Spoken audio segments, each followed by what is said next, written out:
এই শালের বেড়ি কি হইছে এত সিরিয়াস কেন?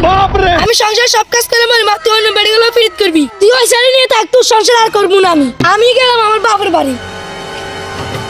সংসার আমার ভাল লাগে না, সংসার বিষের বউ।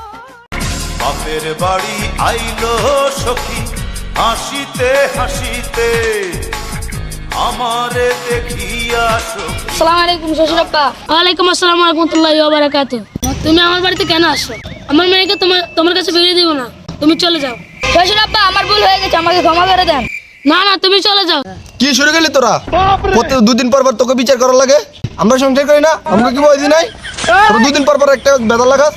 এখন কি হয়েছে বল? তাহলে অন্য চেয়ারম্যান সাহেব দুঃখের কথা কি কমু? এগুলো আমার ঘরে গোলাম এদিক সেদিক ইডিট ফিনিশ করে। এই সংসারে খাই না খাই এর দূরে করছি। ওরে খাইছে রে, এরকম গুণী মেয়ে তো আমার একটা দরকার। এখন তুই করবি, তুই কি বল নিয়ে যাবি? কি আর কেমন চেয়ারম্যান সাহেব কইছে যা কর কইছে। ওরে শালি এই ছেলেদের মনে